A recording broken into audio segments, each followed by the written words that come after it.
안녕하세요. 비어있는 책의 꾸미입니다. 오늘은 2022년 6월 25일 토요일입니다.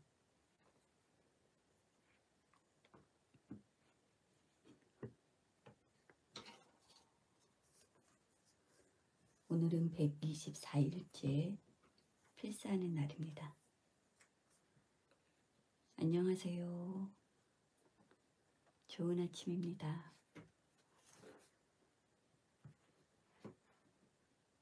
저는 박완서 작가의 모래알 만한 진실이라도 이 책을 통째로 필사를 하고 있습니다.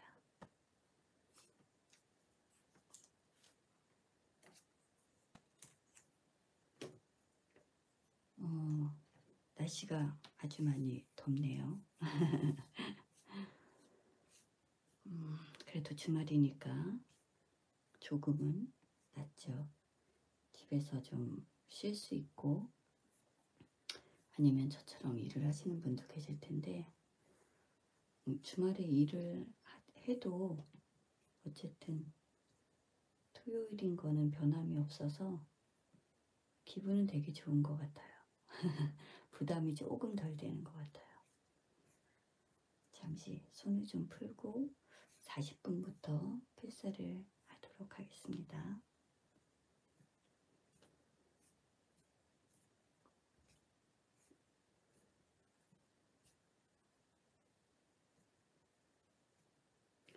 손 이제 마디마디와 손목 이런 데를 따뜻해진 손으로 조금씩 구부려 보고 반대로도 접어봅니다.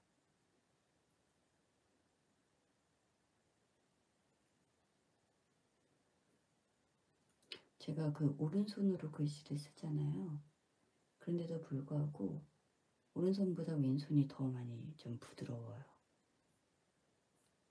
오른손을 혹사시켜서 그런 수도 있을 것 같아요. 근데 제가 왼손잡이라서 왼손도 많이 쓰기는 하는데 어쨌든 많이 써온 거는 그 양으로 따지자면 오른손이 더 많겠죠. 그래서 좀 제가 마사지를 하면서 알게 된 거예요. 아, 내 손의 상태가 지금 이렇구나. 그전에는 이렇게 손을 마사지를 한 적이 없거든요. 근데 제가 이제 주변에 그 피아니스트 한 분이 계신데 그분을 보면 이제 손이 굉장히 중요한 거예요. 피아노를 항상 쳐야 되니까. 그리고 연주회가 있을 때는 그 핫팩을 항상 준비하셔서 그걸 이렇게 주무르고 손을 좀 따뜻하게 하시거든요. 부드럽게 하기 위한 거죠. 그런데 결혼하고 나서는 정말 많이 썼던 것 같아요.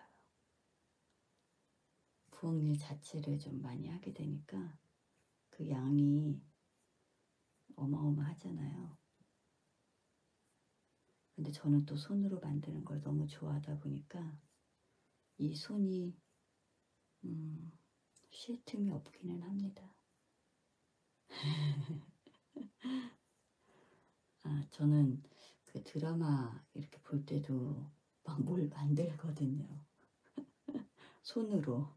얼굴은 이렇게 정면으로 TV를 향하고 있고 손으로는 이제 뭐 뜨개질을 할 때도 있고 무언가를 조그만 걸 만들 때도 있고 가위질을 할 때도 있고 그렇습니다. 참 TV 보면서도 손을 가만히 놔두지 않는 그런 성격이긴 합니다. 자, 저희는 이제 10분간 필사를 하도록 해보죠. 제가 중간에 몇 분이 남았는지 한번 말씀을 드릴게요. 자, 시작하겠습니다.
4분 22초 남았습니다.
네, 10분이 지났습니다.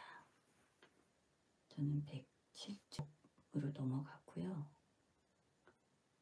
1분 정도를 남기고 너무나 긴 문장이 있어서 저는 멈췄습니다. 안녕하세요, 비경님.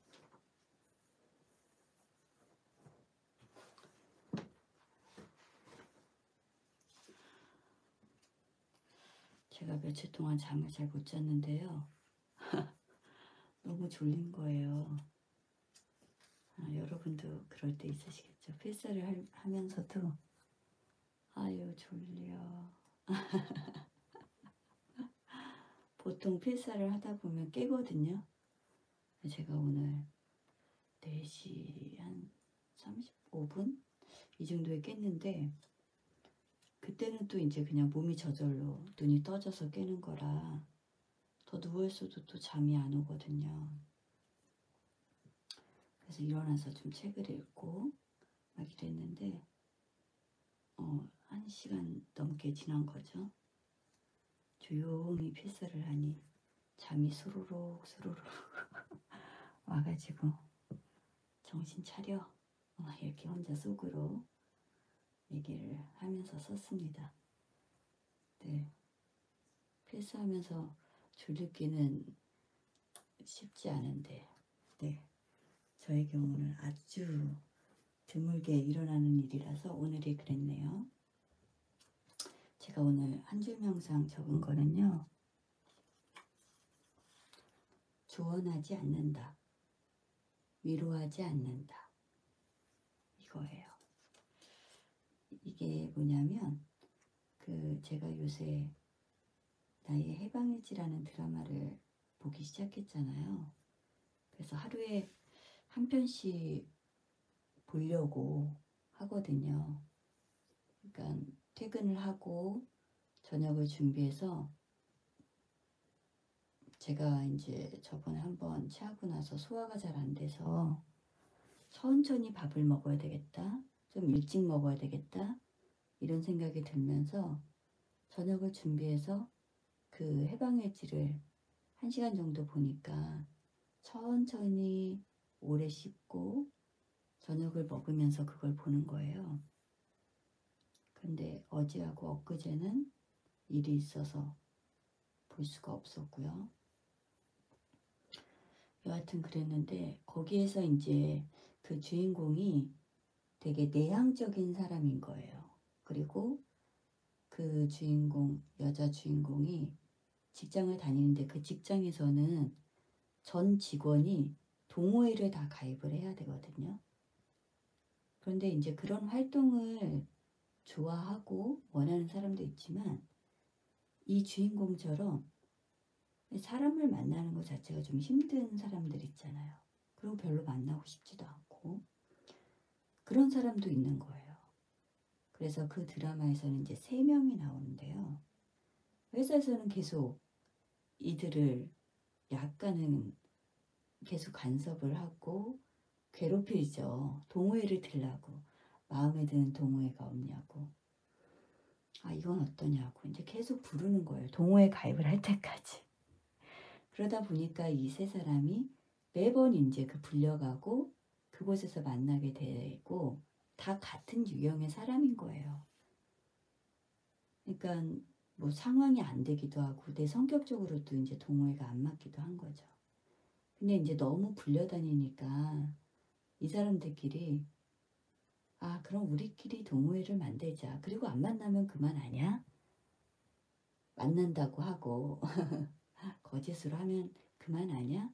이제 이런 제안을 한 사람이 하게 되고 그때 이제 이 여자 주인공이 이 나머지 그 2명의 남자인데 그 사람들한테 그렇게 얘기를 하거든요. 우리 진짜로 해보면 어때요? 이래요. 그래서 이제 동호회가 만들어지게 되는데 그 동호회 이름이 해방클럽인 거예요. 그리고 나는 무엇으로부터 해방되고 싶은지를 쓰는 거예요. 그래서 그 여자 주인공이 공책을 딱 덮으니까 그 공책 앞에 우리 왜 교과목이나 이런 것들을 적어 놓잖아요. 국어, 뭐 사회 이런 것들을 적어 놓는 것처럼 나의 해방일지라고 쓴 거예요.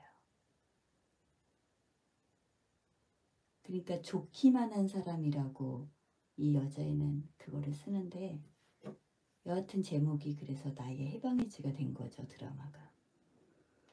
근데 제가 말하려고 하는 거는 그 중에 그 나이가 조금 있는 남자분이 있고 그 사람은 또 직급도 좀 있는 사람인 거예요.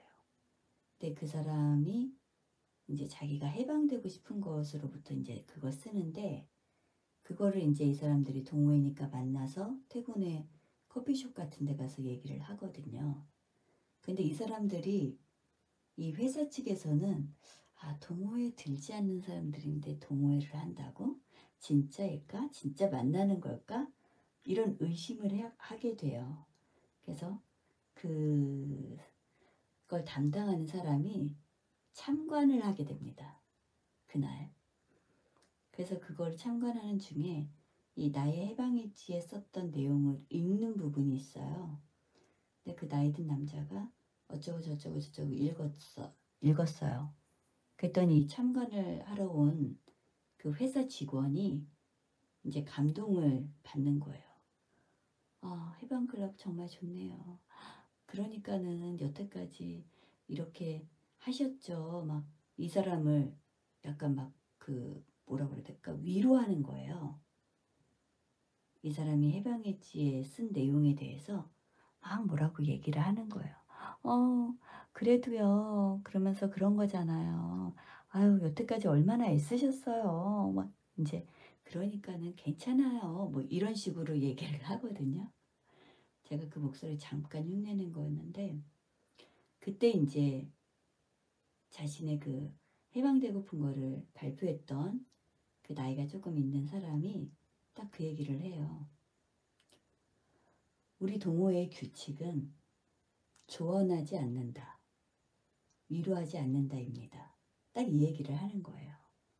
그러니까는 참관을 하러 온 그 직원이 딱 입틀막을 하는 거죠.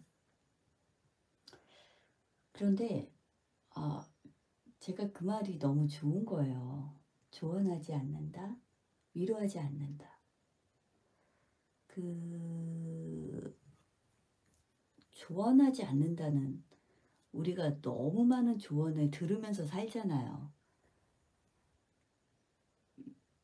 얘기한 것처럼 어제도 얘기했지만 사랑이 담긴 조언, 오지랖 이런 것들로 인해서 사실은 나는 별로 듣고 싶지 않은데도 그거를 들어야 될 때가 너무 많죠.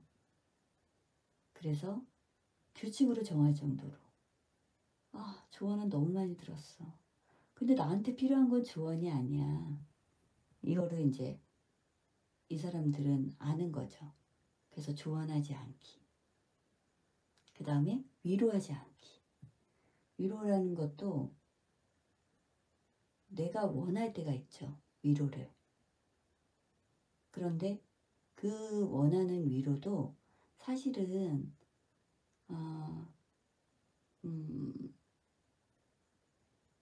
그러니까 그런 거 있잖아요. 와닿지 않는 위로. 저 사람은 위로라고 하는데 저는 와닿지 않는 경우. 저희 딸하고 막 얘기하다가 그런 얘기를 한 적이 있었거든요. 그러니까 나는 개한테 물렸는데 모기한테 물린 사람이 그런 얘기를 하는 거예요. 아프지. 나도 물려봐서 알아. 아유, 야, 너 아프겠다. 이렇게 얘기를 하는 거예요. 위로를 하는 거죠. 그런데 그 경험이 조금 다르잖아요. 누군가 우길 수는 있겠죠. 모기 물린 것도 개한테 물린 것만큼 아플 수 있다고 이렇게 위로할 수도 우길 수도 있지만 제가 이렇게 구체적으로 예를 든 걸 보면 아시겠죠? 명백하게 그 차이가 많이 나잖아요. 개한테 물린 거하고 모기한테 물린 거는. 그런데 그때 딸하고 얘기했던 게 많은 사람들이 이제 그렇게 얘기하는 게 위로가 되지 않는다는 거죠. 그래서 제가 그랬거든요. 맞아. 섣부른 위로는 위로가 될 수 없을 때가 많은 것 같아. 이런 얘기를 했거든요. 그러니까 내가 위로랍시고 하는 어떤 그런 말들이 그 당사자에게는 실제로 가닿을 수 없는 그런 말뿐인 걸로 느껴질 수가 있을 거예요. 그 경험한 게 좀 다르니까요. 그러니까 차라리 그 사람이 나 걔한테 물렸어. 물린 적이 있어. 그래서 정말 너무 아팠고 나는 이런 고통을 받았어. 이랬을 때 그랬구나. 그런 일이 있었구나. 그냥 그 정도만 해도 그게 위로가 되기도 하는 거죠. 그리고 내가 섣부르게 그래? 나도 예전에 막 그러면서 이제 이런 것까지 얘기를 안 해도 된다는 거였어요. 그러니까 물론 우리가 위로가 필요하고 같은 경험을 했을 때 내가 겪었던 아픔을 서로 공유를 하면서 가까워지기도 하지만 너무 깊지 않은 관계 그리고 내가 속속들이 알 수 없는 관계에서는 섣부른 조언이나 위로 따위가 정말 따위가 돼버리는 거죠. 그걸 받는 사람은 너의 조언 따위, 위로 따위 필요 없어. 나한테 와닿지도 않는다고 차라리 그냥 가만히 있어 주겠니? 이렇게 얘기하는 경우도 있다는 거죠. 그러니까 이 사회 자체가 그러니까 위로해야 되고 조언해야 되고 이것도 약간 의무적으로 하는 그런 경향이 없지 않아 있는 거죠. 그러니까는 그 속에 진심이 담겨 있지가 않고 그냥 허울뿐인 진짜 거짓뿐인 위로가 될 때가 있는 거예요. 근데 웬만해서는 알잖아요. 저 사람이 진짜 나를 위로하고 싶구나. 그냥 아무 생각 없이 초점 없이 딴 생각을 하면서 내 얘기를 들으면서 그래 힘들었겠다. 내가 진짜 힘든지는 관심이 없어.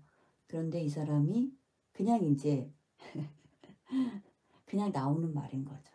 내가 나 걔한테 물려서 너무너무 아파 했을 때 그래 아프겠다. 딴 데를 보면서 딴 생각을 하면서 그런 거죠. 그런 경우가 많았기 때문에 이 해방클럽에 모인 사람들끼리 그런 규칙을 정하지 않았을까 그런 생각이 들더라고요. 그래서 제가 사람들이 이 말 들었을 때 굉장히 공감할 것 같다 이런 생각이 들었는데요.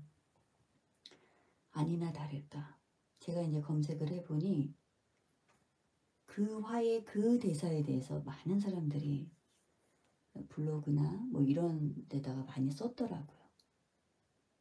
제가 말했던 것처럼 그 말에 할 말이 많은 거죠.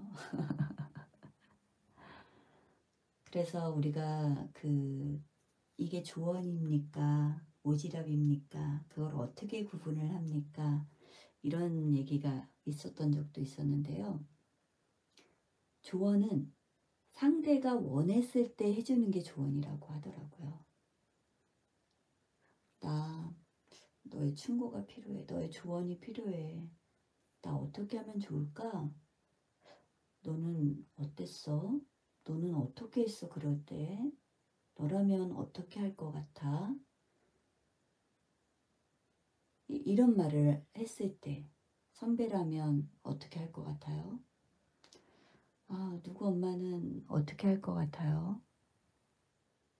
엄마는 어떻게 할 것 같아? 내가 어떻게 하면 좋을 것 같아? 이렇게 물어볼 때나 글쎄 나는 이러면 어떨까 이런 생각은 드는데 하며 조심스럽게 하는 게 이제 조언이 되는 거고 말하는 상대가 힘들고 진짜 어떻게 해야 될지도 모르겠고 진짜 머리가 너무 아파 이렇게 얘기했을 때 야 그러면 이렇게 해보는 건 어때? 이게 이제 관계에 따라서도 다르겠지만 아주 가깝지 않은 관계라고 했을 때는 그런 말 자체가 얘 또 진짜 오지랖이네 막 이런 생각도 드는 거죠. 그리고 그게 그냥 토로하는 걸 수도 있잖아요. 나의 상태가 지금 이렇고 나는 이런 걸로 고민하고 있어. 하지만 너에게 조언을 듣고 싶거나 해답을 원하는 건 아니었어. 그냥 내 얘기를 들어주기를 바랬어. 라는 그런 무언의 것들이 숨겨져 있는데 우리가 이제 그런 거를 잘 간파를 못하는 거죠. 저도 그런 부분이 있고요. 그래서 조언이라는 거는 정말 상대가 원할 때 해주는 게 조언이고, 위로 같은 경우도 내가 위로하고 싶지만 솔직히 저는 그렇더라고요. 막 어떻게 위로를 해야 될지 모를 때가 너무 많더라고요. 제가 나이가 많고 살아온 그 시간이 있는데도 불구하고 어떤 사람한테 내가 위로를 해주고 싶을 때가 있잖아요. 근데 막 어떻게 해야 될지를 모르겠는 거예요. 어떻게 위로해야 될지 모르겠고 정말 어떤 말을 해야 될지 모르겠고 막 이게 막 그 너무 어렵더라고요.